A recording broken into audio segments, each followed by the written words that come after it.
Hey, it's Enrico Palazzo! Utah, give me 2. Palazzo! Hey, Palazzo Podcast 2L2D. Utah, give me 2. It's me, Michael Gove. Yeah, you're used to my face, my mug. But this guy, now this is a special treat, folks. No Britain today, no Mike Virginia. They're on vacation, having a great time. But we got Sammy W in the house. Longtime Palazzo member. He's just a busy man. He's most famous for his First Pitch Arizona appearances, where if you don't go this year, you're going to miss another opportunity to see Sam in action. What's up, my brother? Man, I'm just living my best life. We just got off of, it's never in the playoffs that the Mariners are living their best lives, but that All-Star break was so great for my team. So that was fun. Business is going well. Got lots of dogs that I'm dealing with. And my oldest is getting married 1 month from today. Oh, no shit. Really? So, yeah, it's been a busy year for this guy. Like, I've had a lot of things going on. Congratulations. All right. I look forward to seeing you. Tuxedo? What are you going to be wearing?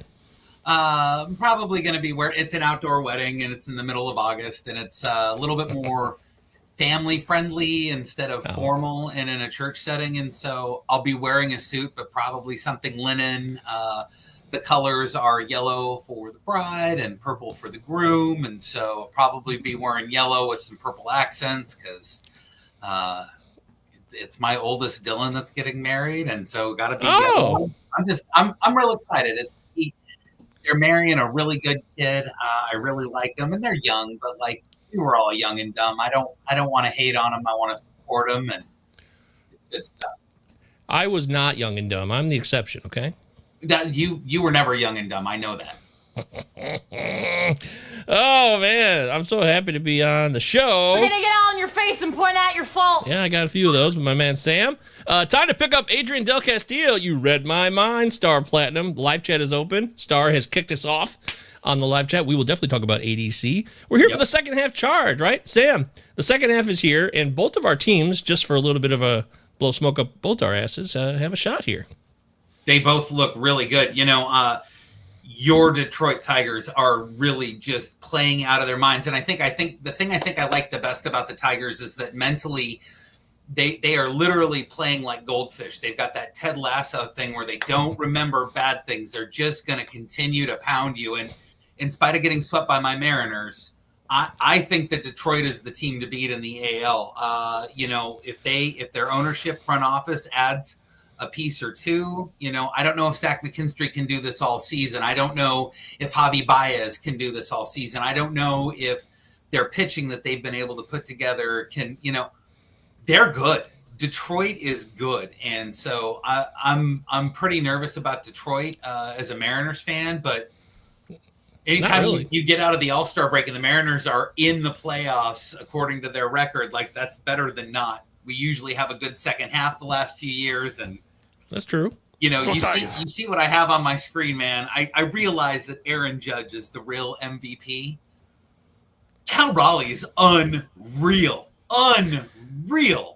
Dude, we have not had a chance to discuss this, you and I. This is beyond your wildest dreams. Even you, Sam, diehard Mariners fan. And I'm a big Cal Raleigh fan. Remember the first year? 3 years ago, I was handing out Cal Raleigh stickers. 3 years ago, I was preaching and evangelizing. Get to know this catcher. And there's 38 home runs by the All-Star break, 82 runs batted in, 1,000 OPS. Catcher. Also a switch hitting catcher, too. Yeah. It has to. Sorry, keep going. It has to go to him.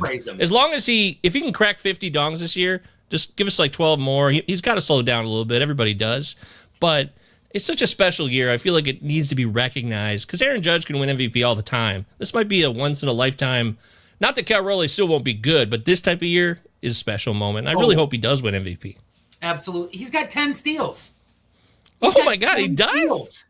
What? Like it's from a fantasy perspective, it's just he's having an outlier season. That players like Michael Garcia that people weren't expecting, like they are really carrying some significant weight in Roto leagues. And ultimate X Factor this year. He's the ultimate. If you drafted Cal Raleigh in Roto, it's a huge advantage right off the bat. Right off the jump, man. I mean, I want to give full credit to Sam, too. He's not kidding. He's back when we first met in person, finally, at first pitch. He brought those stickers. We shared a room. He very kindly let me sleep in his hotel room. Thank you, Sam. And now I can finally pay my own way. We'll be gearing up for our Airbnb in First Pitch, Arizona this year again. That's right. That's right. And Ben's finally coming, so that's wonderful news. Big Gentle Ben, can't wait. Yeah. But Sam gave me a Big Dumper sticker in 2022, right? Mm-hmm. It was like, oh, cool, Big Dumper. That's funny. Cal Raleigh. Yeah, you're a Seattle fan. Okay, whatever. I put it on the back of my phone, but it's been so long that I have a different phone now, so I don't have that sticker anymore. All this to say, there it is. That's the one right there, my man. All this to say is Sam's not kidding. Yes, he's a Mariners fan, but he knew early on that Cal Raleigh was something special. And this is beyond anybody's dreams. Like, you're absolutely right. There is no way I would have opened my mouth and said, yeah, Cal's going to hit 275 with 55 home runs, 225 counting stats, and, 20 steals. There's no way. Yeah, I only drafted him in one league, my TGFBI, so I enjoyed that for what it's worth. But there's lots other to cover here on the Palazzo Podcast, 2 L's, 2 Z's. Sam is not on Twitter X. He quit that a long time ago. Though I did want to say this to you. You can kind of like look around any corner in America and there's a corporation or an entity run by a scumbag. I'm just saying. I run a company. I could be a scumbag. Totally. I don't think you are, though. I'm going to vouch for you not being a scumbag, but I appreciate you considering the fact that maybe you could be. Who knows? Yeah, no, and then, maybe someday we can have a podcast about politics, but I'm only going to bring my crazy baseball takes here. I'm going to. Oh, see, guys, I tried to bait him. I'm happy to be off of Twitter. That it is a lot more pleasant of a social media experience for me. So I'm easily triggered. So that I need to know my limits. Well done. Old men can learn new tricks. So, oh my God, if the Mariners do win their division, Cal will win the MVP. Absolutely right. The Bizza, the Rizza, and the Jizza letting us know. Yeah. How does Houston still do it? They still do it, man. Oh my God, they're just deep, and they've had players like Pena stepped up this year. Paredes has been good in that lineup. Like, Walker has sucked. Alvarez has been injured all year. Exactly. They lost Tucker. They lost Bregman, but Cam Smith has been playing, and the whole lineup is actually, it feels like, and it doesn't always happen this way, but it feels like everybody's picking up an extra 10%. Everybody's just playing, and Altuve isn't even having, what you would consider to be a great Altuve season. They've got pitchers out. It's not like that rotation has been healthy all year, and they're just doing it. Uncle T's here. He's saying, I have seen a lot of players have massive first halves and tank in the second. And that's why Zach McKinstry fits that profile to a T. I admit that. Zach McKinstry is just not going to have a second half like he did in the first half. That's the law of baseball averages. Whatever you believe in, whatever your political, whatever your religious views, the laws of baseball will right the ship for every player, and you cannot change that. I can't change it. Zach McKinstry can't change it. It's just not going to happen. He's going to end up hitting maybe 260 this year at best. I'm not trying to poo-poo, but I got to keep it real, man. He's had a good first 2/3 of the season. This could be obviously not the same season as Cal, but this is that transcendent season for Cal, and so. Maybe this is Zach McKinstry's, this is his 100% result that, you are seeing the best version of Zach McKinstry, and it might last all year because, again, your Tigers, where the hell did they come from, and how were they doing this? This was a team last year that made the playoffs with $1 million as the active salary, or $10 million. It was $10 million going into the playoffs. Low. They spent $10 million on that playoff team. That's good management and dedication, team chemistry. Also, player development's much better here than it's ever been. Yep. But we'll get off the Tigers, but all this to say is that the Tigers are going to fall back a bit too, because this is just how this shit goes, man. The Tigers, I still expect, will, of course, make the playoffs, but this division will get tighter. The Guardians have been so bad offensively. that they can't be this bad by season's end. Everybody's stats are going to be a little bit better by the end of September. It's just, again, how this stuff works. It's just a matter of how much can Cleveland actually get out of that offense to actually make a charge for the playoffs. But what if Cleveland has decided that they're going to trade Stephen Kwan and Emmanuel Claus? Like that's literally what I'm waiting to have happen, because you hear the little scurries in the corners of the interwebs, and like, Cleveland would do something like that. I feel like they're like, oh, we've got 2 years, man. They're really expensive, and we're not going to make the playoffs this year. Here, they traded Lindor. They could trade anybody. Oh my God! Right? Yeah, exactly. To my point, exactly. So, Bizza, the Rizza Jizza, one of our regulars here, what's up, buddy? Says, I think everybody else in the AL Central are sellers. I'm not so sure that's. I know we're going to talk about trade deadline scenarios and players that will benefit, people that will benefit if they go and who can step in versus where a player might go and who gets hurt by that as well. We'll cover all of that, but we got to fire up the old business time music so we can cover some quick business here, because this is the Palazzo Podcast. I don't know if you're familiar with it. It's a show about fantasy baseball and, Jesus and all that great stuff. no, it's not. It's just baseball. Yeah, I you got me. You got to call me out. All right, so let me just hand it over to you real quick, Sam. This is a rare opportunity for you to kick it with us. Anything you want to share with the people that you're working on or doing that people should know about? No, I have just been trying to live my best life with real life work. It's been this year has been an absolute grind, but I'm going to be going to a lot of Aqua Sox games the second half of the season. Good. My favorite Mariners prospect, Lazaro Montas, just got promoted to Double-A Arkansas. I hope to see him in a Mariners uniform at the end of 26. I think that kid is just unreal, and he's continuing to develop a hit tool, which with all that power is going to make him, absolutely. I bailed on a trade in a dynasty about 2 weeks ago. Somebody included him in a package, and I rejected it. I hope I don't regret it. What was the whole package? It was huge. It was like he was looking for two of my big guys. I think it was like Corey Seager and somebody else, because he's trying to make a run, and I'm not going to be anywhere this year. So was part of like 3 or 4 other guys, including Charlie Condon, but I passed. I have a bias against Colorado prospects. Condon's with Colorado, correct? Oh yeah, big time. I'm always afraid that they're no longer the 90s, early 2000s version of the Rockies, where they have these young names that come in, or they bring in these free agents. Larry Walker was an expo, right? Yep. And Todd Helton was a draft pick. Like they used to hit big on those things. In the last 10, 15 years, it's yuck. Stay away from trash. It. But Lazaro, I'm a big fan of Lazaro. I'm actually, other than Ronald Acuna, I don't want to trade him for anybody. If Acuna was truly on the board, because they've talked about that also, which I don't believe him to be. I'm not trying to upset anybody but yeah, Durangelo is awesome, and I'm going to be watching him also in Everett. He's pitching for my Aqua Sox. So maybe I'll regret it then. I might have to live the rest of my days wondering what could have been. Well, especially if the trade focused on Corey Seager and I wasn't ready to sell him low at the time. But you were living your best life, dude. I'm not so sure of that. Not so sure I am.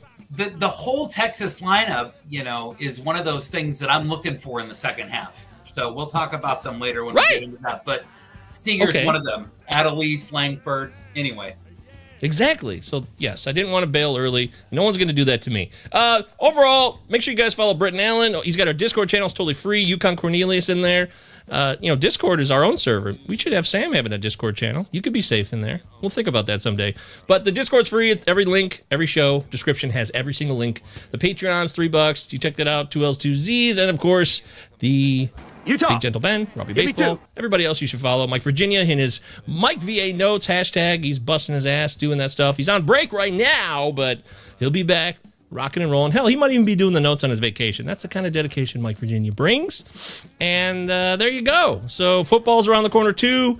We're going to start seeing some more football content. I've been warning all you baseball people because you get all freaked out about it. But it is coming, and you have to live with it, okay? Sorry. It's just the way it is. Boo. Yep, there. See, look. Sam's one of those people. All right. I love fantasy football. Yeah, he's you're messing with me. And I like that. I got to be held in check. You got to keep it real and tell me when I'm out of line. But you can play baseball and then play football later. It's fine. Okay, folks? All right. Let's get into leading off.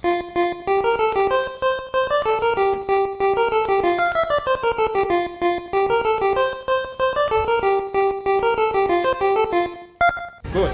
Our first catch of the day. All right, it's our catch of the day as always here when we get into leading off on this show that has been around for its 6th year. Wow, what a journey it's been. The second half is here. So we just kind of talked about that a bit. Quickly, any keys to second half fantasy baseball management? Is it context based? I mean, of course it is. If you're first or last or middle, desperate for a head-to-head playoff spot versus trying to grind a category in a roto league where you can make up a few points. I understand the context of all that, but generally speaking, any tips for the folks out there as we move into the final chapter? Well, I think that, one of the underlying things that we've talked about over the past few years is, understanding that the season is long and you're coming into the last sprint, right? The amount of time that we have in the rest of the season is pretty equivalent to the 2020 run that we had, where you had somebody in Kansas City, Alberto Mondesi, that looked like he was going to change the world, and Jose Abreu was the MVP. There was a bat in the American League West, Evan White, who won the Gold Glove at first base that year. That there's all these things that happen, and so if you have some of the players that haven't performed well but have a track record of being performers, just like Mike was saying earlier in the show, like, be ready for that regression towards what it is that you're looking for from that player. And if you have a player like, I'm big on Michael Garcia. I've already said him once. I've been in on him the last couple of years. I'm excited to see his breakout, but it wouldn't surprise me if the league is finally adjusted to his recent adjustments and he has a harder second half to bring things, full circle so that next year he has shown that he's taking that step. And so I think patience with your own process, that's a big thing. And then when it comes to head-to-head points leagues, remember that there is more luck or fortune than in a roto grind. And so be willing to really, if you have an opportunity to make trades or to have an active waiver wire, turn those bench spots. Be really good about that. Same with roto. Turn your bench spots. Continue to make those moves. And just like Mike said, we're getting into football.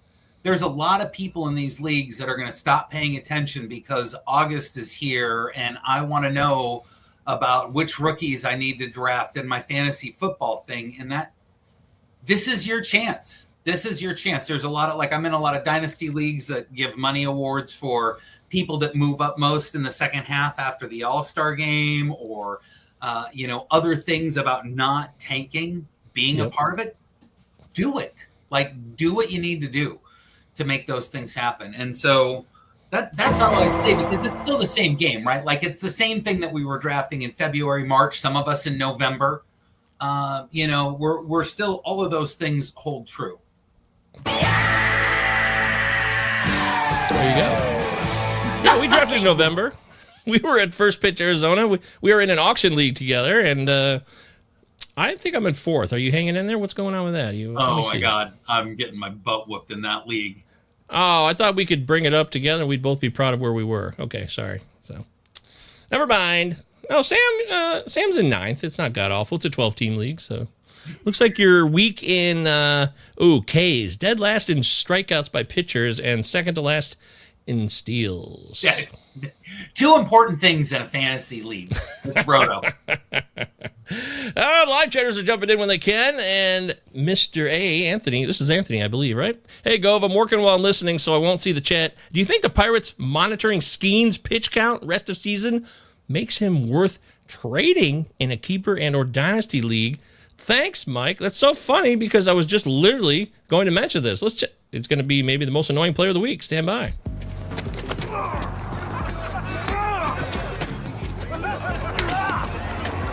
You know they spray virus on beef rather than clean the rat shit out of the slaughterhouses? Paul Skeens is yeah. Wow. Who's in a good mood? Paul Skeens is a legend. We all know that, but he's kind of annoying right now because the word's out, which really shouldn't be news, Sam. I mean, we knew that you're going to start limiting innings on elite guys, young pitchers, especially if there's nothing to play for, like the Pirates are trash. So it's a seller's market for them. I don't know. Would you trade him regardless, or maybe in spite of this because you're trying to win now in Dynasty, or is that just ridiculous? Well, I think in Dynasty, if you're playing in a league that doesn't have contracts, right, if it's just a keep forever Dynasty, it's really, really hard to trade Paul Skeens. I think he is one of those generational talents. Why is it hard then? Because you can't get value back?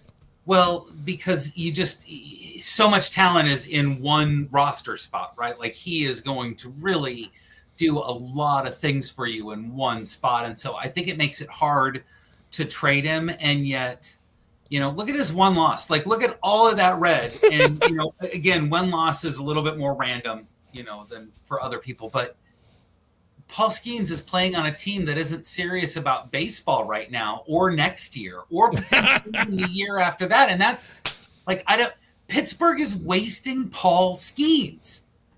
You guys at least are doing something with Tariq Skubal, right? Like you and I have given our own franchises a lot of grief. We've been longtime fans, and so we have perspective about why our teams really suck versus what somebody might say on a national. You guys are not wasting Paul Skeens. Paul Skeens got to pitch playoff innings last year and is looking like he's going to pitch playoff innings this year. Skubal, yeah, right. Sorry, did I say Skeens? You did. It's fine. Just for the viewers. Skubal, absolutely. But they're wasting Skeens. They're just so yeah. If you can get somebody that will give you 3 or 4 players that all are good, like you wouldn't trade Skeens for just anything. But yeah, I mean, there's an argument to be made because of how unserious the organization he's in, and he's a pitcher that is throwing elite stuff. So who knows what's going to happen with his arm, elbow, shoulder, forearm, bicep, tricep. I don't want to speak evil into the world. I love watching Paul Skeens play. Baseball is better for him being a major leaguer than not. But in a fantasy game, I might consider it. Great job. You might consider it. All right. I would trade Paul Skeens if I was trying to win now, and I still want to get quality value. I think he's worth getting at least 2, maybe 3 starters, like starting players on your roster for real. And someone might not want to pay that. But for a rebuilding team that's had a long year and they're worn down by the sadness of losing, if they have Paul Skeens just sitting there on their screen, on their computer one day, it might make them feel better. And that might be enough for real. But, I would say take caution, be patient. Skeens is a generational pitcher. Like, he's the guy of his generation. It's a done deal already, I think. Of course, barring injury. We all know that. Dude. Always a factor. Yeah, and to add on that, if you're in a redraft league that trades, I think the only way you trade Skeens is if you are in one of the top 3 positions. Like, I'm in 9th place in our league that we drafted, our auction league that we drafted at First Pitch, and I have Paul Skeens. I would not trade Paul Skeens to another manager because I think that there might be a competitive imbalance there from what I'm offering. That, like, again, it's just a lot of value. I would hold on to him. So we're not going to make a deal then? Is that what you're telling me? I mean, we'll see, but I don't know. Not for Skeens, probably. I don't need pitching. I need hitting. So Sandy Alcantara? That's cold, man. That's cold. I know. I'm excited about a start tonight. I did start him in a couple leagues tonight. I've been benching him forever, but I thought, you know what? Sandy went home. The break gave him perspective, a fresh recharge of the batteries, a new day, and he's back, and he's going to finish the season strong now. He's somehow going to locate better, and his fastball is going to miss more bats for some magical reason, and it's going to be great. So. I'm with you. I'm a big Sandy fan. It's also against Kansas City. Their offense doesn't scare me too much, and it's at home. But whatever, we'll see what happens. So, yeah, you trade Skeens? Maybe not. Sam says no. I say maybe. And I would also say, as far as annoying players, Yordan Alvarez definitely qualifies. A frustrating year for Yordan, but he's with the team and swinging. This is not a drill, says our pal Chad. That talk about a fast return might be real. I hope he comes back on Monday. I think hope he does Monday too. is a great day for Yordan to get activated. It does. It sounds like a good time for him to get activated. I would concur. I have him on my Tout Wars team. Anthony, we'd love to see him come back for that. Star Platinum says, is Logan Henderson going to get the call back up? He pitched 84 innings last year, and he's about that right now. You know, the problem with that is there's a guy named Nestor Cortez who's almost ready to return. So I don't know where Logan fits in on that team this year. I think barring an injury or two to the rotation, Sam, Logan Henderson will only be called up at best as a reliever this season. I think that he's one of the better arms in that organization, so I hope they find a spot for him. I agree, but I'm not necessarily excited about Nestor Cortez coming back and pitching for them. I am. He took time off. It was a long injury break. If he's hurt, he's not hurt and he's healthy, and his rehabs have looked good. I mean, no, that's not everything, but it's something. If his MPHs are there, then I like Nestor. He got bombed by the Yankees on opening day, absolutely destroyed. Great job. But then his next start was excellent, 6 innings, and then he went on the IL. So, I don't know. I'm not giving up on Nestor just yet. But, Fair enough. You know, this year, give me Nestor. Next year, give me Logan. You know, the Brewers need to make some trades to balance out the roster for whatever missing piece they need here at the deadline as well. Maybe another hitter, maybe an outfielder. You know, they lost Sal Frelick hit the IL. So maybe there's a hitter they could move in and send out a pitcher, or would you rather just hoard all your pitching forever?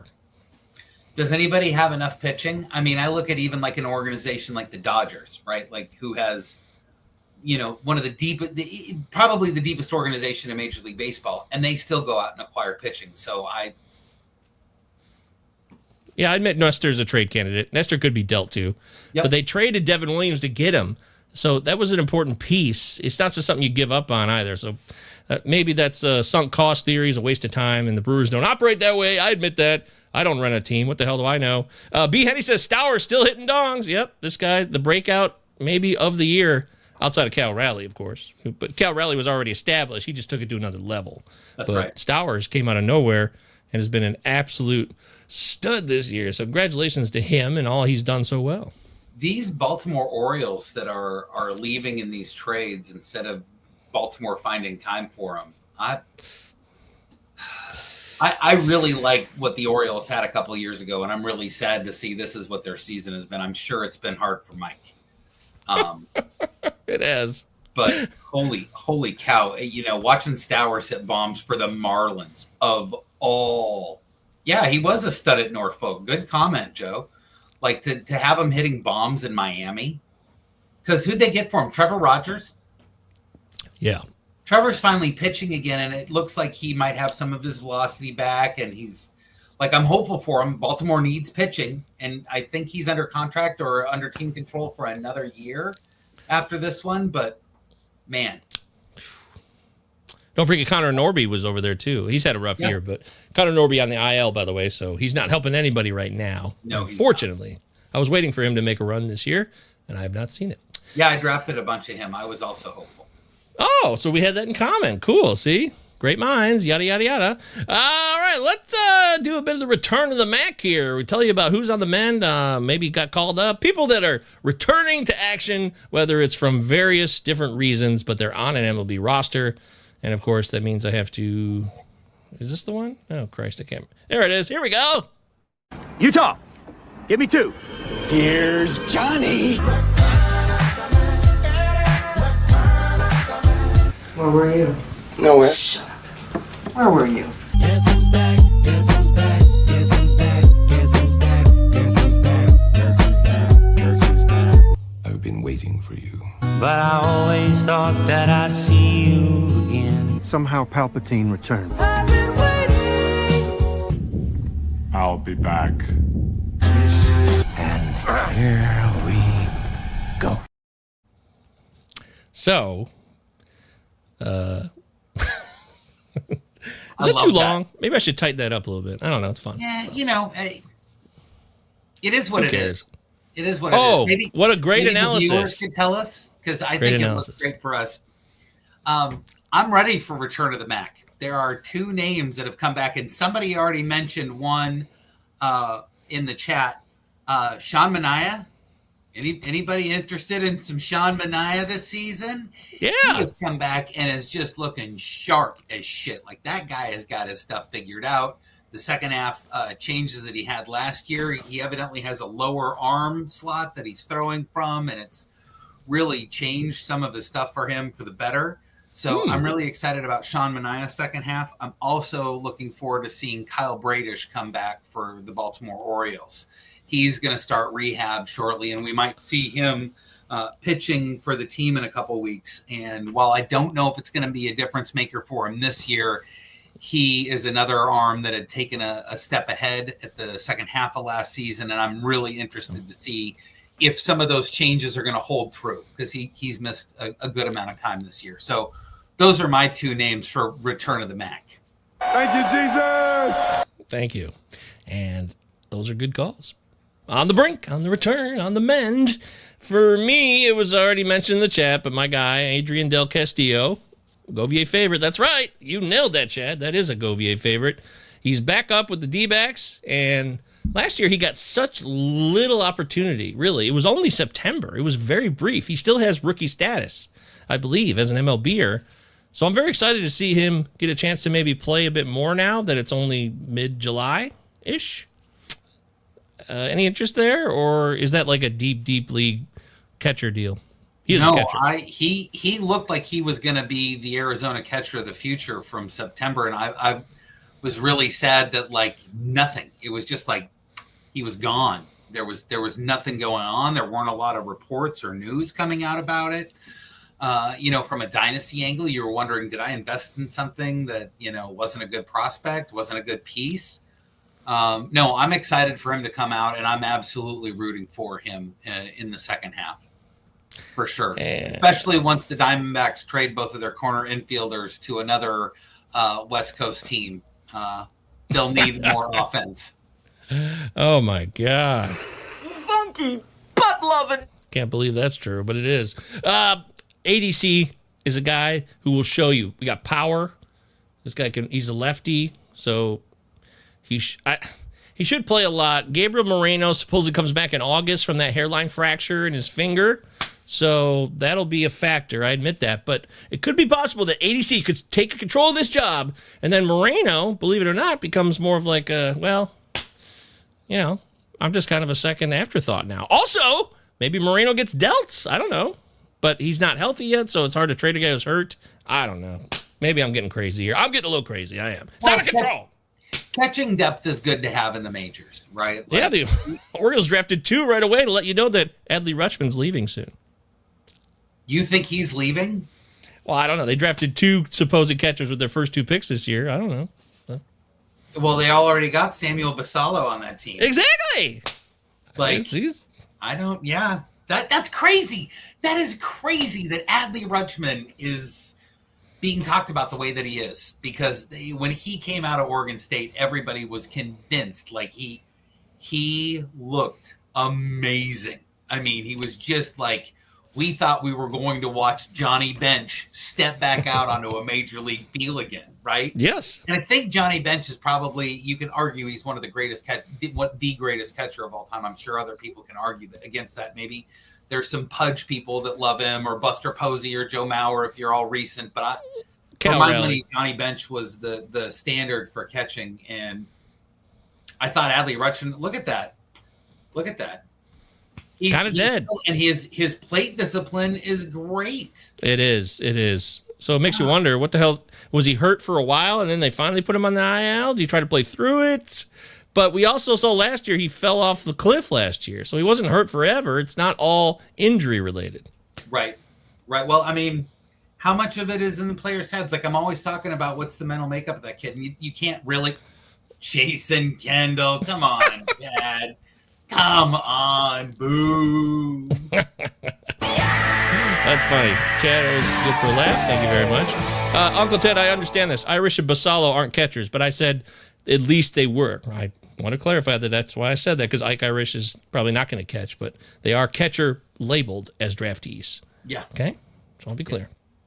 Also, ADC, as Chad said, can play, or was that Chad that said it? Someone else. ADC could play, Star Platinum, my guy. There he is, our NFBC guru. He can DH or play first when they trade Naylor. That's excellent information. Castillo could absolutely play first. That is the pathway. Moreno's going to catch. ADC's going to go to first. Naylor and Suarez are coming to Seattle. Thank you for clearing that up, Star Platinum. I appreciate you.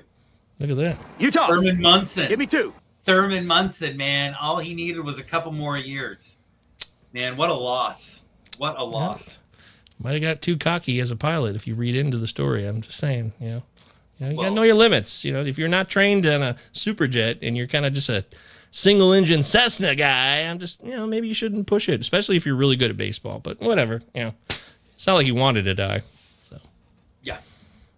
We agree. See, we both agree that Thurman Munson did not want to die. Look at that. You're not going to find that anywhere else, folks. Only on the Palazzo Utah. Podcast. 2 L's. Give me 2. 2 Z's. A couple other here. Brandon Lau's back. Great news. So it's been a great run. Good to have him aboard. Ezekiel Tovar is going to be playing with the Rockies this weekend at Coors as they take on the Twins. Coors.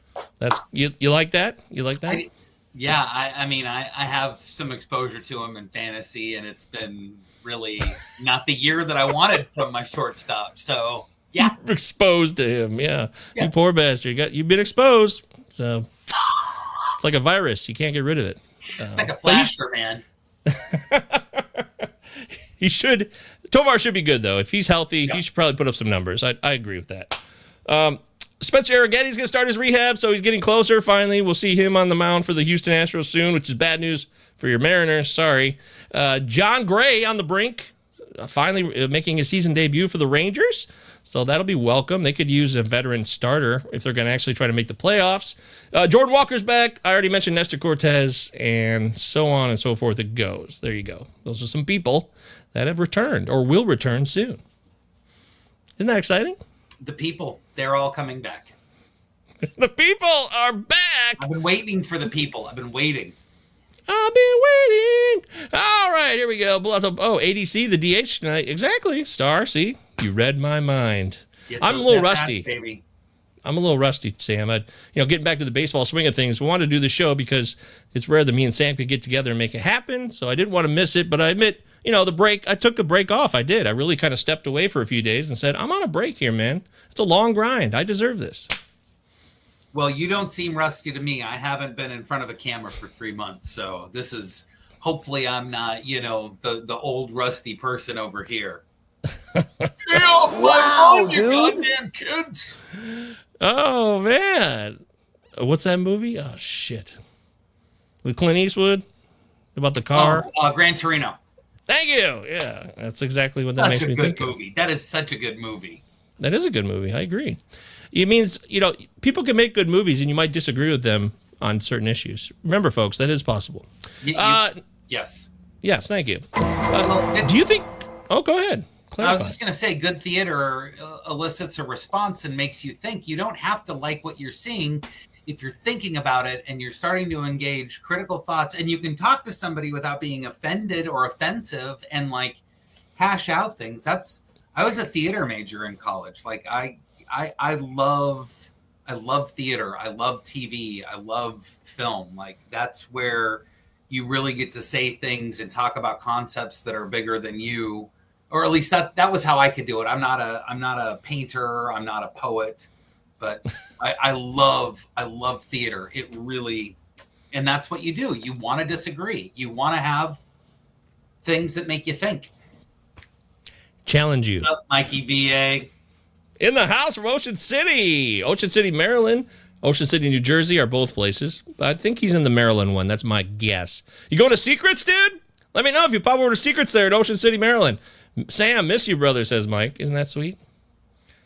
And, of course, I get the obligatory, I'm the man, too. Thank you, Mike. You don't have to say that if you don't want to. Let's give Sam, you miss Sam. This is about Sam today. It's a rare pleasure, and he's officially clinched his eligibility so that he can remain on the show and appear at the First Pitch Arizona live show on November 6th, 7th, or 8th, depending. It's November 6th through 9th. Get tickets now. Go to baseballhq.com. Oh, my God. It's totally worth it. If we can hang out with us, we'll hang out with you. We will literally sit down with you and talk baseball just for the hell of it. We're totally down with that. You are literally, it's the only place on the planet that you can go to where you can say, hey, do you want to look at my roster? And people are like, yeah, why'd you make that decision? Oh, man, that sucks for you. Oh, that's great. It's not like when you're on an elevator with randoms and you're like, hey, Michael Garcia is doing great. Hey, I love the big dumper. And people are looking at you like, baseball sucks. Takes too long. It's an old person sport. Man, first pitch, Arizona. Go there. Be there. Do it. I apologize. You don't have to. Just get a ticket. I understand if you don't have the money for a plane ticket, you can't drive there. It's in Arizona. We totally understand. But if you have the means and you've always wanted to go and you've never gone, let this be the moment where you finally tip in our direction and join us live. November 6th through 9th. You'll learn a lot. You'll have some laughs. It's great. It's just worth it, man. If you like baseball at all, you will have a good time. Plus, we can watch prospects in the Arizona Fall League. That's an added bonus for Dynasty lovers out there. Okay? You get to come to the Palazzo Podcast. We literally have had the most fun in the 2 hours, the hour last year and the hour the year before that. Literally the best fun, I think, the 50 or so, 60 people that were in the room watching each of our podcasts had the entire weekend. Like, I'll never forget when they were doing the Stuff Plus thing next door, and they were like, you guys sounded like you were having so much fun. I had someone sleeping in my presentation. You want to have fun? Listen to Mike. Oh, I love it, man. It is so true. We have a great time. We'd love to. We're going to include you in the show. Who knows what we'll do this year? We've done some family food last year. It was all thanks to Sam. Sam really came up with a great idea and crushed it last year. This year, who knows? It hasn't even been thought of yet, I bet. Oh, it has? I'm working on it. Of course he has. This guy, he likes to look like he's kind of I'm easygoing. Look at me, I'm laid back, but there's a brain in there, and it's thinking. It is, guys. That's why we love him. And confirmed, that is Ocean City, Maryland. All right, thank you, Michael. Hope you're having a good time. Make sure you wear your sunscreen. You are pretty pale. I don't want you to get skin cancer anytime soon. I've had a ton of grapefruit and orange crushes. That sounds like diabetes. Grapefruit Crush. No, I think he's just eating grapefruit. Oh, he's saying, is that a flavor of a crush? Have you ever had an orange crush, Sam? Absolutely. I've had orange crush, grape crush, strawberry crush. I eat like a fat kid. Come on. This is, right. Of course. Yeah. But I've Diabetes, never heard of grapefruit yes. crush, so I'm hoping that it's just the fruit. Because if there is a grapefruit crush, I got to have that shit. Oh, it's an alcohol drink, he says. Oh, well, even better. There you go. Okay. Steve Anders here. What's up, Steve? Second, first, fourth, first. My 5-team $10 public Yahoo leagues. Oh, okay. That's a good year so far. Dylan Cease, comeback fantasy player, end of season. All right, we're locking you in, buddy. Thanks, Steve. That's a good run. If I was in the hunt for all of my leagues this year, I'd be happy like Steve. Yeah, and Dylan Cease is one of those pitchers that he's had a really interesting first half. The results haven't been there. I could see him absolutely having a fun run in the second half. So, yeah. Not as bullish, but I don't think it's a bad call at all. Vodka, triple sec, and a splash of Sprite. That's the drink. So I don't think you're missing you've had all the crushes, Sam. You're okay. Okay. Don't worry. No I grapefruit felt like crush. I've been left out, man, and that would have, I'm sensitive. Angelo, what's up, buddy? You subscribe. Make sure everybody subscribe. Like the video. We'd love to have you here on the YouTube. It makes a difference just a little bit. I'm wearing a Thrashers hat right now. Ilya Kovalchuk. Wow, the Atlanta Thrashers. I remember those guys. Man, that was a time. It was a time in our lives. Of course, Chad says Santa is ready for FPAS. He's got a list. He's checking a choice. Boy, is he happy he drafted Ben Rice. That's great, Chad. Nice job. Those that don't know, he's also Sam is Santa Claus? Is that what we call it? Santa Claus. I've been Santa Claus for 20 years for dogs and for families. It's pretty obnoxious. That's the whole reason I don't normally like to have all the hair. I would totally shave it all off, but this is really hard to replicate and look real. You can't, and people know if it's not genuine. You can't fool us. Okay. Yeah, no, I'm suffering for the work product. This is me really investing into the character. Okay, so let's do a bit of Qui Bono. So if you are a fan of the movie The Departed, that's what this comes from. Listen to this. Yeah, but Qui Bono, who benefits? Right. So Qui Bono, who benefits? Baseball style. So I'm going to throw out some names here, and we can just kind of talk about, who's going to benefit, who gets hurt. Josh Naylor. If Josh Naylor gets traded, we already covered it, really. This is great news for Adrien Del Castillo, right? Yep. Right. Anybody Absolutely. else? Anybody else on that roster? Or I mean, nobody that sticks out to me right now. Yeah, me neither. I'm not. Can Eugenio, if he doesn't get dealt, can Eugenio play first? Eugenio's and then getting moved also. Yeah, like there's no way. Okay, trade deadline comes and goes, Sam. What's the percentage chance that both Naylor and Suarez are still on Arizona's roster? 20. That's what I was gonna say. Wow. Okay. Well, we must be wrong. I think it's like 60 to 80 either one of. Well, I think it's almost 100% Eugenio Suarez gets moved. I think Naylor's closer to a 50-50 or whatever the math works out to for statistics to bring that down to 20% chance they're both on the roster. But I don't even think it's 20% because I truly think that Suarez is going to get moved. The Yankees and the Mariners are both making a play for him, and so the Yankees really need a third baseman. They released DJ LeMahieu before the All-Star break. Come on, Oswaldo Cabrera, he's a legend. Isn't he the one that got his ankle broke or his leg broke? I'm kidding. A run in T-Mobile. I'm just saying that this is what they're dealing with or we're dealing with. You're right. They need an upgrade. This is the Yankees for crying out loud. Yep. This was from earlier, and I want to just give it credit because Star was saying hi to Eddie, who's one of our regulars who can't be in the live chat, but we know he's watching because his laptop no longer works, but he has a tablet. So he can watch, but he can't live chat with us, Sam. But he's watching right now. So would you say hi to Eddie, Sam? Eddie, I hope that you have the best second half of everybody watching or listening today. Whoop everybody's ass. Take home those chips, man. Nice to have you. Wow, dude. Beautiful. Could have said it better myself. You're a good man. Steve says, traded Devers, Aranda, Noah Cameron. Okay, so Devers, Aranda, who's had a nice year, and Noah Cameron for Kershaw and Bregman. Who benefits? Perfect for this segment. Sam, who benefits in this 3-for-2? Okay, if it's Dynasty, Kershaw's not playing next year, and I think Bregman and Devers are a wash. So I'm going to go. I like the Devers, Aranda, Cameron side a lot. I think Bregman's will be. Well, he's not going to have the allotted volume because he was hurt this year. But I think on a per-game basis, if you're looking at points, for example, Bregman will be slightly better than Devers. So I kind of like it. I like Aranda a lot in that park. He's been excellent. I assume he's still hitting over 300 this year, which has been just wonderful. I know it's kind of a platoon, but it's still strong side. And he's been a real difference maker. Yeah, he's hitting 324, dude. That's amazing. I love Aranda. So, shit.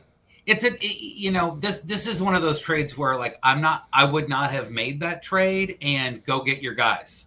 Like if you think that Kershaw and Bregman are going to take you, I'm glad you made that trade. I think Aranda and Cameron are a big piece to add to Devers. I think Bregman is a little bit better than Devers, but I think it's mostly negligible. I mean, really, I think especially with the short sprint that we're going to have 60 games left, like, flip that's more of a flip your coin than, yes, I like Bregman a lot more than I like Devers. Because remember, even though Devers begun the season with those terrible strikeouts and all that stuff, after April, he was hitting the ball harder on average than anybody else who was playing baseball. Like, he figured it out. He regressed back to what Devers was supposed to be. And, oh, by the way, he's now playing for a team, not pitching, but playing for a team that he supposedly likes, right? Like he's much happier being a Giant than he was being a Red Sox. So, yeah, he had it rough. It was rough, man. But Bregman's playing in Boston. If Bregman comes back and is healthy for the rest of the year, man, that Boston is a great place to hit. Way better to hit than in San Francisco. So, like, I like the other side. I would make a stand and say, no, I would want to be on the Devers, Aranda, Cameron side, but get your guy. Maybe you have an extra corner infielder and losing Aranda isn't a problem for you. Maybe you're deep in pitching and losing Cameron doesn't affect you. If that's the case, what you need. You're busted. We're going to have to get the pronunciation police on Sam for his butchering of Devers.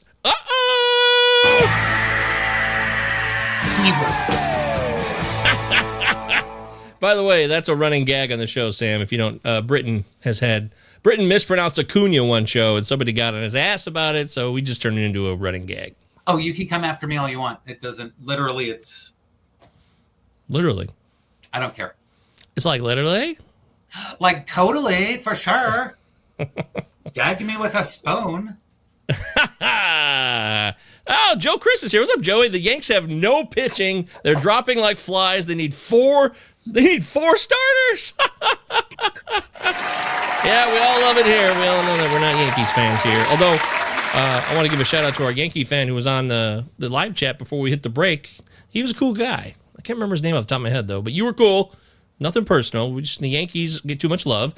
And I'm a Midwestern guy, and I want the Midwest teams to get more representation. And I include Seattle in that because the West Coast is a part of that to me, even though geographically they're not really next to each other. I don't think anybody has ever confused Seattle and the Midwest of this country. Like those feel like two completely different places, and yet I'm grateful to be included in the blanket of warmth and love that you are saying that with. So, oh, see, isn't that great? Yeah, he can pronounce Britain. That's right, Britain. We got it. Chad says the Yankees are really hard on Mel Kelly in the Suarez conversations. That's a great move for them, I must say. If they can get Mel Kelly, I like him. He's a veteran. He can be stable as long as he's healthy. He had slight calf issue recently, but it didn't put him on the IL. But good call. I don't think the Yankees, if Seattle gets serious about Suarez, I don't think the Yankees have the bullets to get Eugenio, but they could absolutely get Mel Kelly. Yes. Yep. Oh, that makes sense. Okay. Yeah, but cui bono? Who benefits? Okay, so how about David Bednar? So there's lots of talk about Bednar. Hey, Bednar, brah. Bednar and Dennis Santana possibly just being dealt by the Pirates because they're trash, as we already made the case, which is not a hard case to make because their owner's a douchebag. It's too bad because there's some players on that team, probably some good people in the organization that just want to do well and win, but you can't overcome an owner who hates his team. You just can't. There's nothing you can do about it. Big right? facts, Mike. Big facts. So Bednar and Santana, if they hit the bricks, I'll give credit to Star Platinum. I think it was Uncle Ted said this in the chat earlier, but Star Platinum said it first about 10 days ago, saying that he likes maybe Braxton Ashcraft to possibly get some chances to close if Bednar and Dennis Santana are 86th. Yep. I think it would take both of them, and then the only people that are going to benefit from the Pirates trading those players are the teams that those players go to if they have a good second half, and the rest of the NL Central, because I already talked about it earlier with the Pirates. You just talked about that owner. Like, who's really going to benefit? It's not going to be the rest of that pitching staff. It's not going to be anybody in that lineup. Like they're trading those pieces for. Who's it going to benefit? The 2028 Pittsburgh Pirates. That's who it's going to benefit. And even then, they'll still trade everybody. Or like, it's not working out. We'll try again in 2034. And then it just keeps going and go. It's like Wayne's World. And they tell two friends, and they tell two friends, and so on, and so on, and so on. Scooby-Dooby-Doo. Scooby-Dooby-Doo. Quick look here at the Pirates roster. Yeah, so Bednar and Santana are gone. Isaac Matsson's a name. He's 30. Maybe they could also deal him, though, too. Who knows? Maybe they'll deal all this bullpen, and they'll just start over after the trade deadline. Genesis Cabrera is a name from 5 years ago, right? Like, maybe Cabrera, when he was with, wasn't he with St. Louis? Yes. Before Pittsburgh. Maybe he can rekindle some 21 magic, some 1921 magic. That sounds like a winner to me. I love Braxton Ashcraft. People on the show know I'm a huge fan. I believe he's a legitimate. He could be a really good SP3 in the majors when he hits his potential. Maybe 2. I'm not saying he's an ace, but I like him a lot. But I've been rostering him all season in holds leagues, waiting for this opportunity if he does get saves. But I was hoping he would start more, and I guess that's not the case this year. Yep. Which is sad. Which makes you sad, but I'm not like so sad about it I'm going to be crying in the bedroom. And I would tell you, I'm not ashamed to cry. I'm a man. I have feelings, and it takes courage to be honest about who you really are. But I'm not going to get upset over that. Hey, see? This is true. Two white dudes in the 40s can't be wrong, right? Wait. There's only one white dude in his 40s on this podcast right now. I'm not white either. I was. I'm an old ass man now. That's right. You exited it. You exited the 40s. Oh shit, that's right, man. Happy belated, brother. Thank you. Appreciate it. I'm glad you were born. I will say that. Chad wants to disagree with you. I disagree, Sam. I think Spencer Jones is available in a way that he wasn't previously, and that turns the race with the Mariners for assets on its head. No, it doesn't. Totally disagree, Chad. Spencer Jones is maybe a top 75 prospect. If you're sucking on Yankees helium all day, you might go as high as top 50 prospect for him.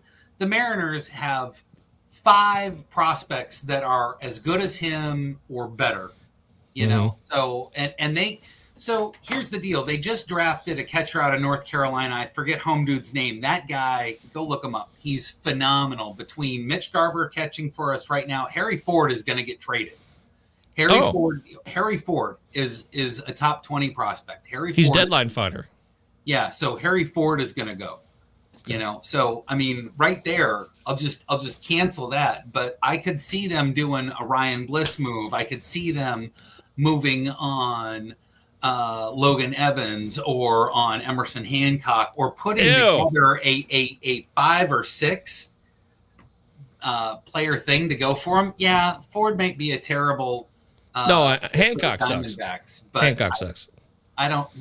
But he's young and controllable and has prospect pedigree. That's what major league teams are looking for. Come on, you've seen some of the players that get traded, and you're like, how did they include that guy? Well, I got to call that correct. No, Emerson Hancock Dane Dunning was traded today. Dane Dunning was literally traded today for a guy who has an 8 ERA. So you're right. Never mind. Thank you. I'm wrong. That's all I'm saying. There.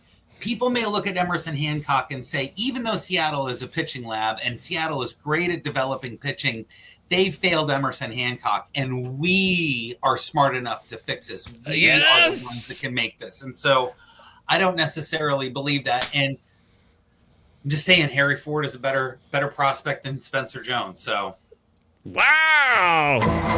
Run off his ego. Dad. You're not right. Yeah. You're both allowed to do that. You're allowed to disagree. It's fine. Yep. We welcome that. In fact, we encourage it, but we don't want it to be like for hot takes and just to like entertain people. We want it to be genuine, and we know that they are, because you can't say Sam without saying genuine. You know what I mean? Wow, dude. Sam, genuine Sam. Anyways, Samuel. I like Samuel. Genuine. I like them both, actually. I could go with either one. Samuel. Okay. Other moves that could happen are Carlos Estevez. You know, this is like a running thing now. Every year, Carlos Estevez is going to sign a 1-year deal with the team, and then he's going to get traded at the deadline, just like last year when the Angels did it to the Phillies. So this year it's the Royals to wherever he goes this time. Maybe he'll go back to the Phillies, actually. It'd be really funny if Estevez does back-to-back years, traded to the Phillies as the closer. I'm calling it now. Lock it in. I absolutely love that call, actually. I think that's absolutely in the cards. And then we're going to see if Urseg, thank you, Chad, you beat me to it. Urseg is going to be the one that I'm really curious to see what happens in that bullpen. He's, I think, of all the arms there, he's the one that I'm most interested.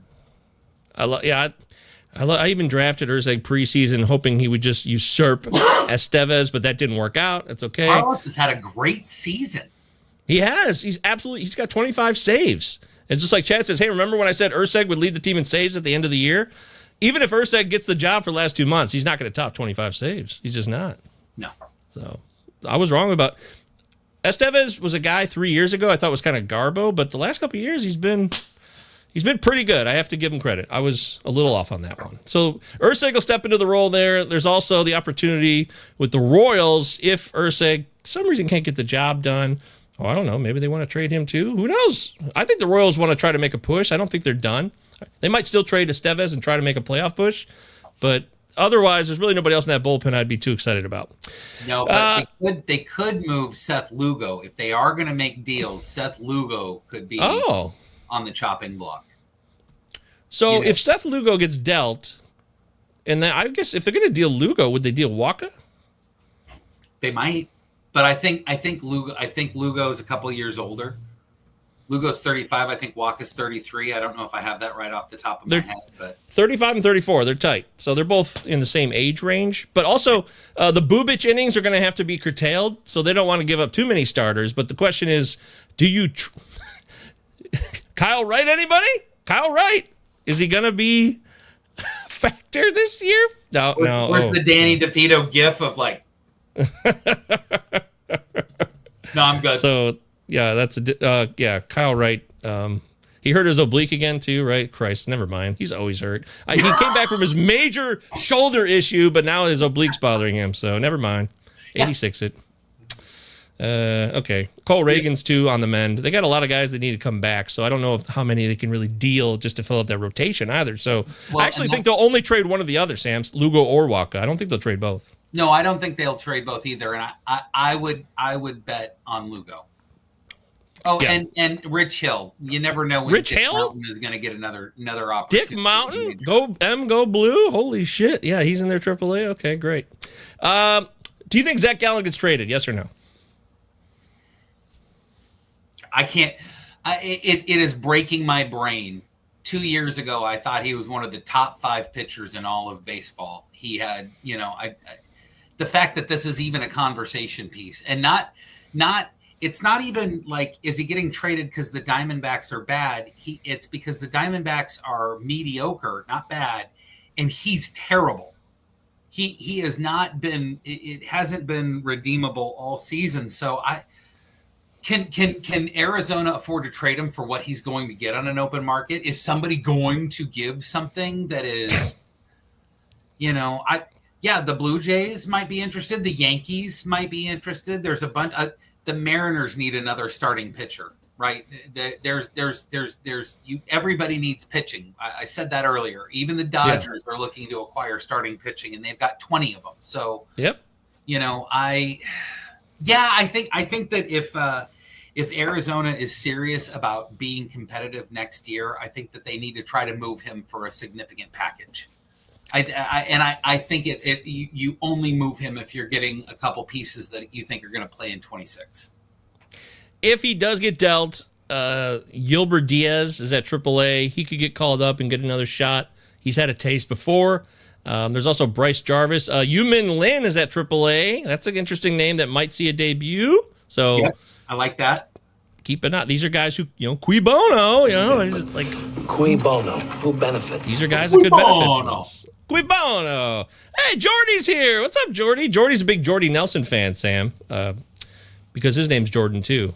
Good to see you, Jordy, my man. I would say Zach Gallen will definitely probably get traded. Adley Rutman, we mentioned that. If they do decide to trade him, I just don't think it'll be at the deadline. I think maybe it could become an off-season talk, maybe at the winter meetings or some shit like that. But who needs a catcher that's a buyer? That's my problem, is that, like, off the top of my head, I can't think of who would want to bring a catcher in. I mean, Houston might. I don't know. What about the Mets? Don't the Mets have? They can't have Alvarez. Has it? Maybe they trade Alvarez for Rutman. They demoted Alvarez, so unless I actually think Alvarez is going to come back here anytime and probably hit a lot of dongs. I don't think this will actually happen, but it is one area where maybe the Mets with money would be. It's also a guy who's still controllable for a while, like you said. It's a great opportunity, and it seems unlikely. Yeah, it seems unlikely to actually trade Rad. I just don't see it happening this year. I don't. He's one of those players like Gallen, but I think even on what was considered a higher tier at his position, right? Like Adley Rutman was considered the 1A of catching. Like it was him and the Contreras brothers. And that was like, you could stop having the conversation, right? So I don't know. Yeah. I don't know. No, I don't know. I don't see it happening. I don't. Star says that Gallen was traded for Jazz Chisholm a few years ago. It was one of those really awesome 1-for-1 trades. It was a challenge trade. It seemed like I loved the opportunities for both players in their new organization. So, yeah, Dylan there Cease you go. Is hot There's tonight. Cease. He's hot tonight. 10 Ks already. You know, if you checked out my Pallazzo Podcast Patreon, where I gave you guys who could be hot in July, Dylan Cease has been a July Player of the Month once or twice out of the last 3 years. Just an interesting little tidbit there. All right, so The more you know. Zach Geloff, who was demoted, is in AAA right now. Maybe somebody takes a snag at him, and he could still be a factor here. I just wanted to mention the name. It's possible. He's not done. I don't know if he's a major leaguer or 4A player. So wow. Okay, it's over.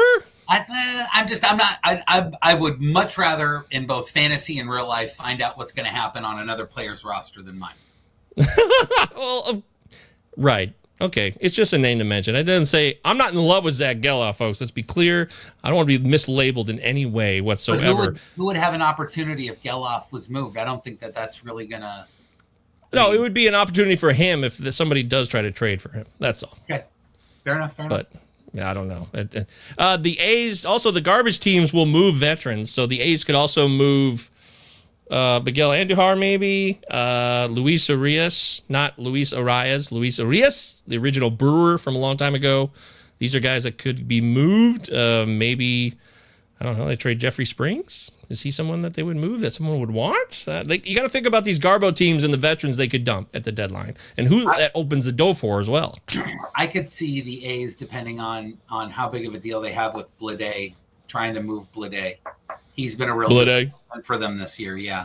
Blade. Okay. Hey, Jay, Blade. Hey. Steve says, you don't think Aranda with low home runs and Noah Cameron's 90 mile per hour fastball will be caught up with? Devers, this is going back to that trade. Devers, bad hip and shoulder, all sell highs. Sam, I think this is directed towards you because you like that side. No, that's fine. I think that it's not just hitting home runs. Aranda has a hit tool, and he's young. So, that my only problem with Aranda is he plays for Tampa Bay, and Tampa Bay does a ton of platooning, and so Aranda could be messed with sooner than later. Noah Cameron is not a fastball first pitcher. He pitches backwards. And so I'm actually really excited about Noah Cameron and his opportunity. And yeah, Devers has a bad hip and shoulder, and all he does is hit the ball harder than anybody else in baseball. Star Platinum, you're absolutely right. Kershaw is just terrible. Like they literally in the All-Star game had him mic'd up, and he was talking like he was like hanging out with a friend, and he's there pitching in the All-Star game, which talks about his talent and his mental ability to work in those kind of situations and how experienced he is. And he was only pitching in the All-Star game because we're never going to see him again. That's right. It was a farewell tour. That's fair. He's earned it. 3,000 Ks. Congratulations. Steve, if you were at first pitch, I bet you $5 that Cameron does not end up with an ERA over 4 and a whip over 1.2. Wow, dude. Wow. $5. Right now, he's at coffee 231. or a beer. I'll buy you a beverage. Whatever it is you want. Okay. I would love to see this come to fruition. Cameron has a 2.31 ERA and a 1.00 whip, just for the record. Yeah, no, and those numbers aren't going to maintain all season, but I think he is better than what Anders is saying. And no. That Anders, come on, man. Cameron is Martin Perez with a decade less on his arm. Sorry, I saw that come in on the chat. Oh my God, Chad. That's good. You're killing me, dog. You're killing me. Hey, good, great comment. We'll see. All right. I want to do a couple insane fantasy takes, and then we'll get out of here, okay? But there's any player that you wanted to mention who might get dealt that could benefit that we didn't talk about, or like someone I got to mention?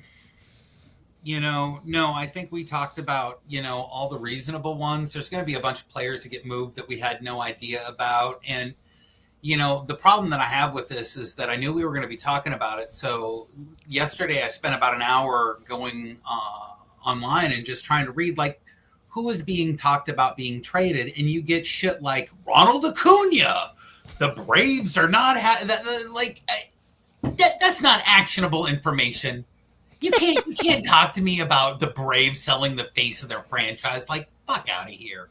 No, like, that's not a real thing. So, I don't think that there's names that are Chad. Yeah, I talked about Claus earlier. Cade Smith is somebody. There's bullpen arms that could be moved. But exciting names, like, we're going to have to see. again, I know that I have a Mariners bias, and so apologies for that. But supposedly we're supposed to be really active this year like we were last year, and nobody would have seen Randy Arozarena getting traded last year before we made a deal for him, right? Like he was supposed to be a Ray for a while. A couple of years before that, we got Luis Castillo. And so I think that there might be a name that the Mariners end up acquiring that people were like, how the hell did that happen? But, I think that's possible of anybody. The Yankees, we talked about the Yankees. The Yankees need to make moves. The Dodgers are going to make moves. Detroit is a buyer and should be. They really should invest in that roster and continue to push good energy into those players. So I'm just excited to see what happens, man. There's nothing better than the real life. Mitch Keller of the Mets will be interesting to see how he performs in New York. Yeah, Keller is a hot name all over the place for sure. Did Keller get dealt yet? No, not yet, but he's been a big name. That's for damn sure. Sometimes it doesn't happen, though, Right, well, that's what I'm saying. Like I want to see what happens. I don't have any big predictions or because it's all bullshit, right? Like, this isn't bullshit. Look at that. I always just hit a grand slam. Congratulations to him. Just traded for him as a buy low in a dynasty league. Hey, good job, buddy. My only share of Ozzy Albies. Anthony would love to see the Brewers sell Logan Henderson, one of the teams making a push. No way. Please no. Please don't give the Yankees any young talent. I'm not. I'd be shocked. O'Neal Cruz. That is a name that if Pittsburgh needs to move on him. He only has a couple years left of team control. He would be a phenomenal third baseman this year and then move into shortstop when J.P. Crawford was ready to stop being shortstop. I would love O'Neal Cruz. Yeah. And I bet you would. That's a name actually that I had seen bandied about that feels bigger than life. Like that's one of those names that you're like, no, they're not going to trade him, but it's the Pirates. They're not as bad as the Rockies or the White Sox, but they're pretty close. No offense, man. Pittsburgh fans. No offense. Ow! Tap the Rockies. Coors Light. Coors. All right, let's do a couple quick Insane Fantasy takes for the second half, and we're out of here. Hit it. Insane Fantasy takes. Why you taking that player? Insane Fantasy takes. Why you taking that player? All right, I'll lead it off. I am going to tell you this, that Slade Ciccone of the Cleveland Guardians, starting pitcher, okay, I am expecting him to finish as a top 30 starting pitcher, according to the Razzball Player Rater. Insane Fantasy takes. There you go. That's my first one. Well, I'm going to piggyback that, and I'm going to say your boy Reese Olson is going to light the world on fire in the second half pitching for the Tigers. That kid has not had his best foot forward all year, and he is ready to start dancing. Go Tigers. All right. That's what I'm talking about. Insane Fantasy takes. Ciccone, 4 innings, no hit, no Ks. Okay, that's great. That's just today, but I'm saying the next 60 games, too. Good times. Chad says, Insane Fantasy take, Tyler Bremer is the Angels closer. By the way, Tyler Bremer was just drafted in the MLB draft, folks, for those that don't know. He's the Angels closer by mid-August, and they make the playoffs. Insane Fantasy takes. Yeah, that's totally insane. The Angels are the worst run organization in baseball. The fact that they passed on Kate Anderson at number 2 and let him fall to my Mariners. Thank you, Artie Moreno, and thank you for your front office. They're not making the playoffs. No. Nope. Steve Anders throwing out Addison Barger is who he means. Barger and Xavier Edwards. From Pittsburgh or O'Neal Cruz can't hit the broadside of a barn. You'd rather have both those guys? Is that what you're saying? Because he said he meant Barger and Edwards will be back with all-star numbers. Okay, there you go. I like Addison Barger a lot. You know, he was a prospect that had a lot of shine, got busted for PEDs back in like 21, 22.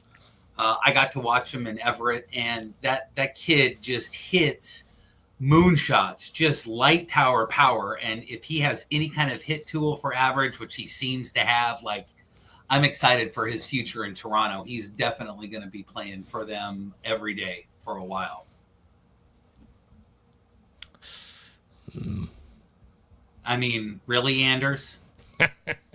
I'm not even going to justify that. Don't do it. Don't take the bait. There's one. I mean, that's just a start. Yeah. So. Yeah. All right. So also, I would like to throw this one out there. I'm going to tell you now that Seiya Suzuki will finish the year with 50 dongs. Insane fantasy takes. I don't think that's insane. I don't think that's insane. Oh, it's not even insane? Damn it. I think it took him 3 years to adjust to being here. I think he's finally comfortable.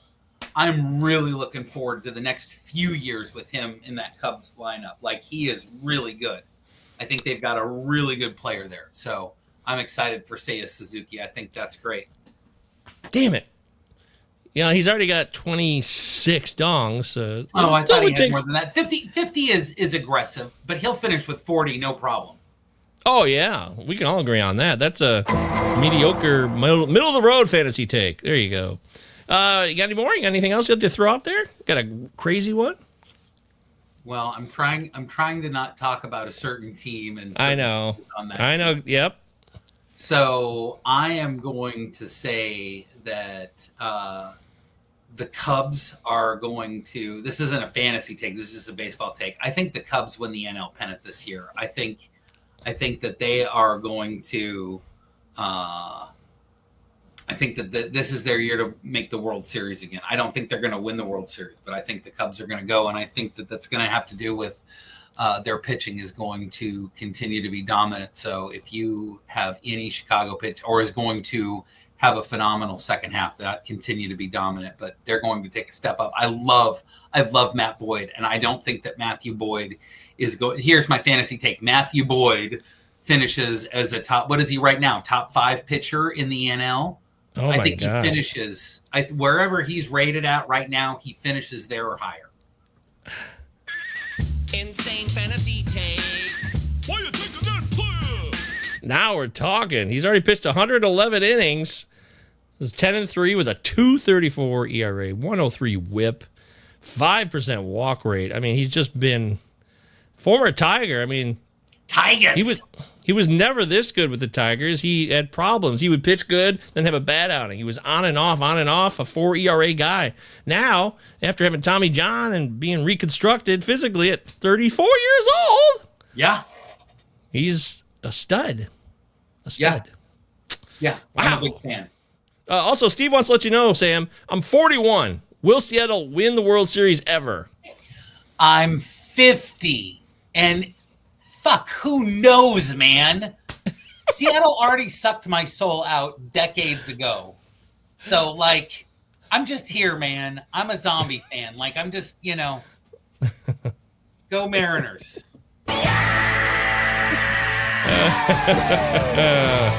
Chad's got one. Chandler Simpson finishes the season with the MLB record for steals. Wow. Insane fantasy takes. Breaks Ricky Henderson's record? Never. Ricky Henderson's record is going to stay forever, man. R.I.P. Ricky Henderson, my first love in baseball. You made Steve laugh, so that's good. That's important. The Cubs do this, remember, when they got one amazing year out of Mike Montgomery. Yeah, well, there's also the, remember Jake Arrieta, Cy Young winner? Dominant. So he was elite. He was incredible. He was so good. The Cubs have a way of going after pitching where it's not about velocity, and it was far more pronounced a few years ago. But there's something about pitchers like that they get the most out of them, and so yeah, this is that season for Matthew Boyd. I don't know if he's going to pitch this well in 26, but if you have Matthew Boyd, if you can trade for Matthew Boyd, like ride that Boyd till the end of the season. So it's not sell high then. Oh no, it's buy. Ooh, okay, all right. I like Matt Boyd. I mean, unless you need a high strikeout pitcher, right? Like he's not going to get you high K rates. I think he's around a K an inning. So if you have to make up ground in Ks, he's not going to hurt you, but he's not going to help. Okay. I mean, I always liked him too. He's just taking it to another level. He'll probably finish with an ERA over 3, in my opinion. He'll have to come back to earth a little bit, but that's still a great year. Yep. So I'm not sweating it. Steve says, wear your bandwagon jersey next podcast. Hard to trust a Mariner fan. What? This guy is true blue, Steve, I swear. I can validate independently of Sam's own existence that there is nothing but Seattle within this man's veins. It's Seattle through and through. Mariner, born and raised. Steve, brother, come on, man. There's no bandwagon here. You're going to have to get his phone number and call him tonight. 30 years ago, it's the truth. I was watching Kingdom games in 1983 in the Kingdom as an Phil Bradley? Oh, my God. We used to tell the joke, I wanted to go out with my girlfriend, but the Mariners weren't playing that night, so we had nowhere to go where there was going to be nobody, right? Like, the Kingdom used to be empty. People would hit bombs. It was great. Like, I've been a long-suffering fan. Long suffering.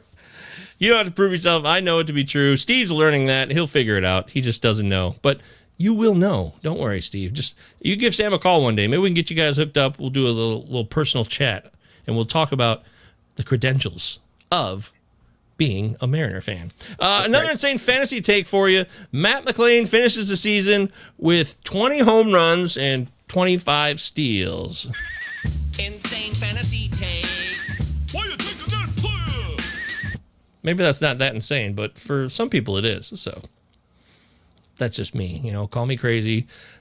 I like butter in my ass and things like that. Also, Augustine Ramirez will finish the season with 30 home runs. Insane fantasy takes. Oh, my God. That guy has been so much fun because the Marlins have been terrible. Yes. But that guy, it brings it every night. You look at that box score, and it's 2 for 4, a double and a home run, 2 runs scored, 4 RBIs. Like, that guy is just doing all sorts of things. And he plays. Oh, all the time. He's playing catcher, he's playing first, he's DHing. Like, keep that bat in the lineup. That is, of all the things that the Marlins don't do, well, they play their kids, man. I love the fact that it is exciting to watch Marlins baseball. It is. I wish the Rockies would have that kind of push to play young kids. And actually, Dave Sims grew up a Yankees fan.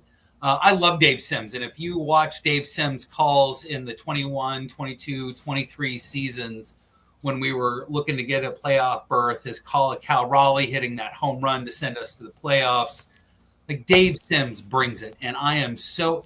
Here's the one time you will hear me say, I'm so happy for him and for Yankees fans, because if there was ever a color commentator that was born to be on the stage calling that, it's Dave Sims. And if the people in New York are not appreciating Dave Sims, they can all kiss my ass, because that guy is phenomenal. And if that's his team that he rooted for growing up, all I can say is go with my love, man. I'm so happy for him, human being. That was beautifully said. Well said, my friend. I really like that. Chad also mentioned, Grayson Rodriguez setback. Dude, he was never going to be valid. I have no interest this year. I'm not going to wait around for a guy that I can't trust, who's not shown he can play a whole season. There's other things to do. So, yes, it's a setback, but it's just more of the same with Grayson, sadly. Is he ever going to be a thing? I think that's really where the conversation starts to go, because we're having that thing where we haven't seen you on the field for an extended period of time. And regardless if you perform or not perform, that is the litmus test. I don't want to say career over. Like, I'm not going to go that far, but like, is he going to become a failed starter? Does he move into relief? Like, he's got stuff. He's got bullets, but like, maybe he's not a starter. Maybe he just, that's not, sorry, you want to play in the majors, you're going to be a long reliever. You're going to come out of the bullpen. Who knows? You're right. I have no shares anywhere, and I wasn't going to get involved. Same thing goes for Shane McClanahan. I'm not buying it. It's just, I'm done. That guy would shock me if he could play, I don't know, if he could give you 6 starts this year of 40 innings. I would be surprised if that happens. I really would. And I love Sugar Shane Mack. I love Shane McClanahan. And yeah, it's been a couple of years. Like, either he could be DeGrom, right? DeGrom was off the field for a long time, so we were all nervous. Are you going to come back and be elite, or are you going to literally fall apart when you come back? And this time, DeGrom didn't fall apart.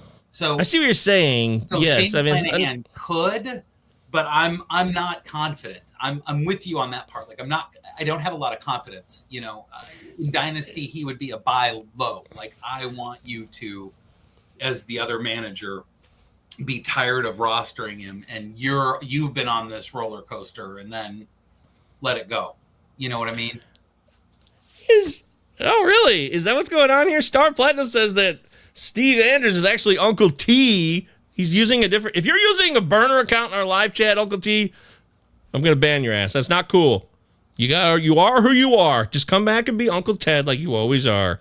Well, if he's saying Darvish over Perez, I'm all for Yuri Perez. He did put an LOL, so I think he's just trying to have fun with us. Cause, okay, good. Because Yuri Perez... That he literally was born to be a major league pitcher. How old is he? 21, 22? And he's already had his TJ, so we should get some good years here. And he's throwing bullets again. He's not. It's right. Like that kid.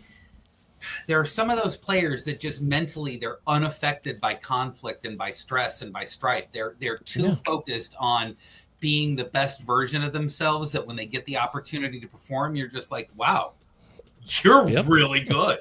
I think Yuri Perez is one of those few players. So, like, yeah. I give you another one. Insane Fantasy Take. Julio Rodriguez will finish the year 35-35. Insane Fantasy Takes. Why you taking that player? Well, he's a second half producer. He's shown the last couple of years that once the All-Star break comes and goes, that's when he turns on his juices. This has actually been a decent first part of the season for him. I think 35-35 is still in the realm of possibilities. And if him, Arozarena, and Robles come back, like, who are you going to pitch to in that outfield? Because I'm still a big believer in Robles.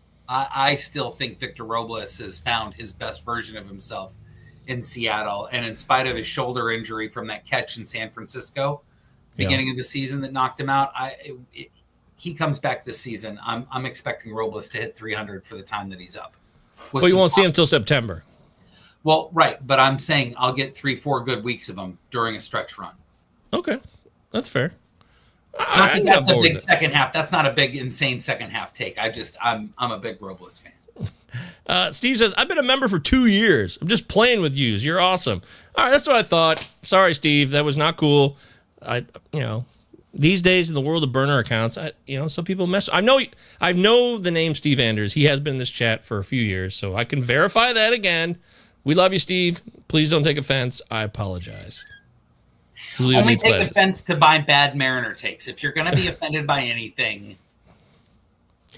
Yeah, Alvarez, we mentioned earlier in the show, it's looking like I think Sam said Monday was a good day for Jordan Alvarez to come back. That was the line. Yes, because the Mariners are playing Houston this weekend. I want Jordan to come back Monday after the weekend series against Houston. Jordan Alvarez is a Mariner killer. I want nothing to do with him. All right, that's funny. Also, how about if Jordan comes back by Monday, he could hit 20 home runs second half. Wow. Okay. I'm also going to say Luis Robert gets traded finally and finishes the year with 25 homers and 40 steals.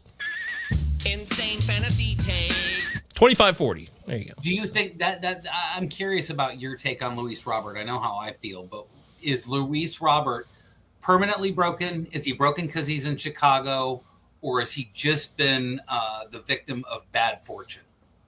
I think he's depressed playing there. He's always had a body that's inconsistent, to put it mildly. But I think he's already had his injuries for the year. I think we'll see him on the field for the rest of the season, regardless if he's traded or not. And I think that will produce, because his batting average, even for him, is way too low. He was hurt or depressed too, maybe sleeping and not waking up in time for games. I don't know. Maybe he was sleeping while he was in the box. I have no idea. But he's better than the final stats would show at this point. There's just no doubt about it in my mind. So is he a buy low target for you right now before the trading season is done? Yes, absolutely. Lock me in. I just locked myself in. Maybe I'll regret it. Maybe I'll have to spend the rest of my life with the misery of knowing that I made that mistake. Fair enough. I was going to say, I agree with that. I think that he's a buy low. Oh, okay, great. Let's run on the same page. But only buy low. He could be broken permanently, and that would be a real bummer to have on a roster. I'm really Luis Roberts was supposed to be, the white knight for the White Sox. He was supposed to be that frontline player that led them and was going to be the face of the franchise, and to watch, not only to watch what the White Sox fans have had to deal with the last couple of years, but to watch his demise has not brought me any joy. And I'm not a White Sox fan, but that is, I maybe it's just my hope that, maybe if he gets traded somewhere else, this is gonna invigorate him. He's going to become a different player again. And I, knock on wood, I hope so. Our pal Mike Virginia has been calling the trade of Luis Robert to the Phillies for at least 2 years now. So maybe that'll finally happen this month. Who knows? That would do wonders for Luis Robert. It would. Steve also wants, I love Jay Buhner, Griffey, some second base guy, good average before them. Or was that a third? Oh, Edgar Martinez. Yeah, the legend, of course. Yeah, the one who the designated hitter award is named after. Luis Roberts, minor league chump? Why? Why is he a minor league? Because he's not a major leaguer? Is that what you're saying? Wow, that's harsh. I think he's a major leaguer. That's a bit extreme. Lastly, I want to tell you this. Yohan Moncada will be traded by the deadline, and he will hit 13 home runs for whatever team he's traded to. Insane fantasy takes. Just in that final 60 games. Yep. So that is the most insane thing I've ever heard you say today on this podcast. That is, he's not making albums right now. He's not in the studio. He actually seems to be taking life seriously as an Angel, and I'm hopeful that the Angels trade him, because I don't. You know who needs a third baseman? I apologize for right now. I don't. Here it is. I just got it. Yohan Moncada will be traded to the New York Yankees to be their everyday third baseman, and with that right field porch, will hit 12 to 15 home runs rest of season.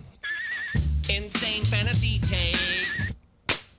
You are a mad genius, is what you are. That I love that, because that would free up Eugenio Suarez to come to the Mariners and hit home runs and strike out all the time, which is what we do. These are making sense to me. I don't know. I mean, no, you're on fire, dude. I don't know what you mean. Like you were feeling rusty, man. You are just knocking them out left and right. Do you ever have those thoughts where it just makes so much sense in your head? It fits into like a slot, like a thought slot. And here's the thought, and it's just like, oh, and it just makes all the sense of the world to me. I don't think it's.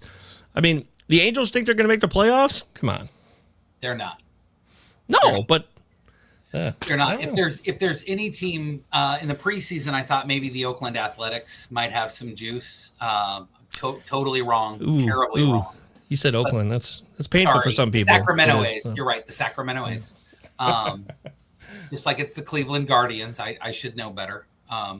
I think if there's a team in the AL West that is a surprise, I think it's the Texas Rangers. We were going to chat a little bit about that lineup coming up. I think you have Simeon, Adelise, Langford, Seager. I'm looking for all four of those guys to have monster second halves. It wouldn't surprise me if each one of those players hit 15 home runs before the end of the year, between now and the end of the year. So, is that home ballpark? Yeah. Okay. It plays neutral. Maybe on the 3-year rolling average. It seems to be worse this year, but okay, maybe they've just been shitty too. I'll give you that. But I'm with you. I like their offense this year, so I don't want to. It's not like I'm countering this. Look at that, Rowdy Tellez. Yeah, Rowdy former Tellez Mariner. First base for him. Woo! They got a catcher as a DH too. I don't know how great that is, but you know. Well, the Rangers are a little trashy this year, but what are you going to do? Scroll over and look at Marcus Simeon's batting stats this year. They're terrible. Well, they're better than they were in May, that's for sure. Yeah. But that's, that's a bar that's, you could step over that bar. They can only move up at that point. Oh, Tom's here. Hey, Tom, what up? Tom's here as we wrap up the show. It's time to say goodbye. We've had a lot of fun. As we leave, Sam, it's been so good talking ball with you again. I'm so glad we got you back on the Palazzo Podcast airwaves. Utah. 2 guys. Give me 2. 2 L's, 2 Z's. What is the final prediction for you for the Mariners? They make the ALCS? I'm more of a Nostradumbass than a Nostradamus. I know you are. It's just for fun, Sam. So, I think that this is the Mariners' year. This is they haven't had any pitching. Their hitting's been actually far better than it's been. I think their pitching comes around. I think that they are going to acquire some bats. I think Jerry DiPoto has some funds that have been released from ownership. I think that this is the year that they are going to make some things happen. And I'm real excited. I'm ready to have my heart broken. I posted this a week ago. I posted this a couple days ago. You get through that All-Star weekend and Cal Raleigh has won the home run derby, and we have 4 players in the All-Star game, and the Mariners need to have these little bits that they're going to build on. And I think we make a couple big deals and the Mariners are just going to be lights out. You were talking about Houston. We don't know how Houston's still doing it. They could have a second half collapse. The A's, the Angels, and the Rangers, there's tons of reasons for them to be bad. And I'm excited. I'm excited. I hope that every baseball fan of their team gets to feel like this coming out of the All-Star break. There's hope. Hope is what kills you, but hope is also that most important thing, man.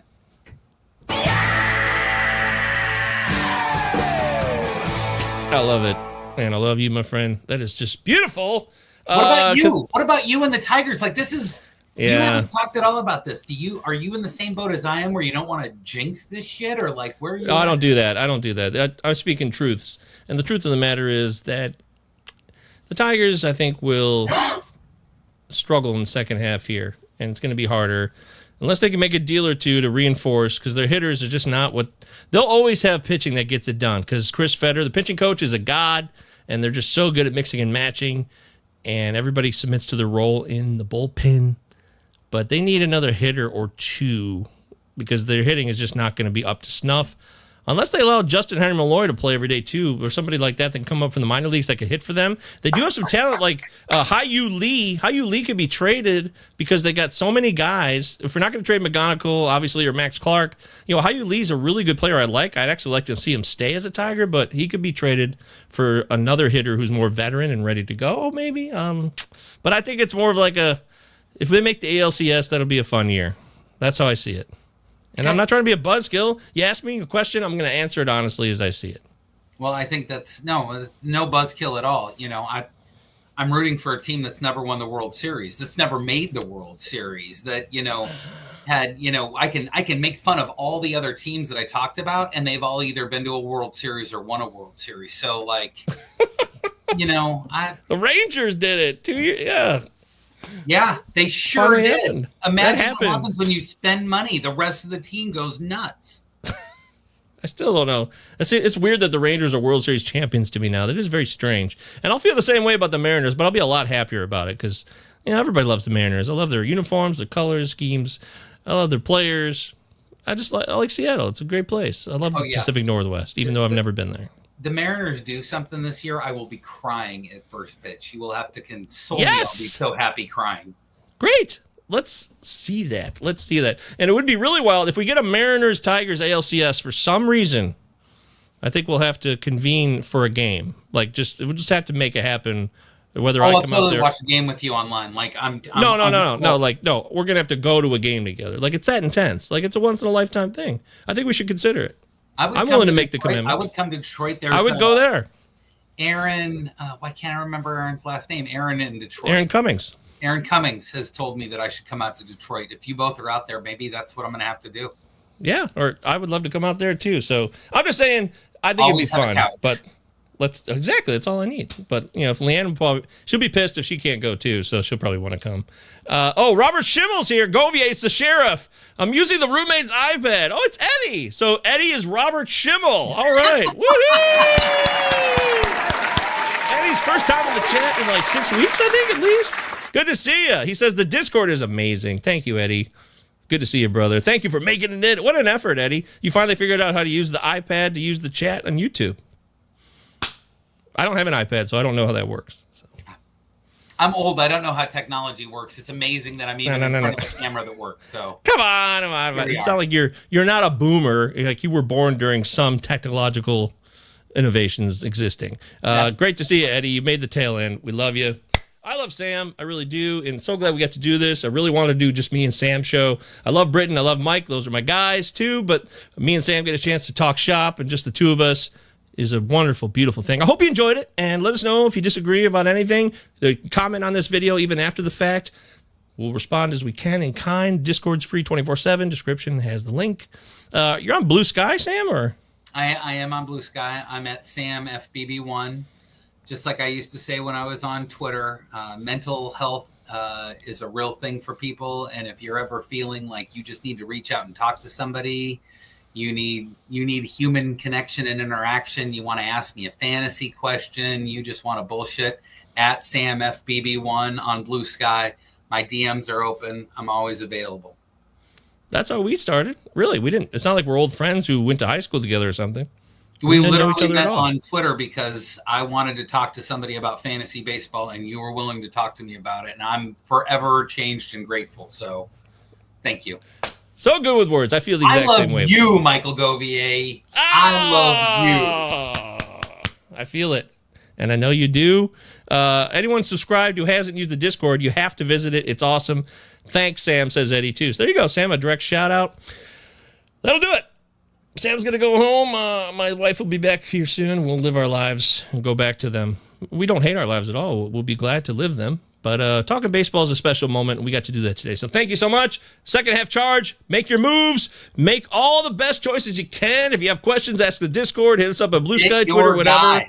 Get your guys. Must add. Everyone is must add now. It's the second half now. Cal Raleigh for MVP, baby. Cal Raleigh for MVP. Give me two. Time to turn over to Captain Jack. Right, lads. Now, I know there's not a faint heart among you.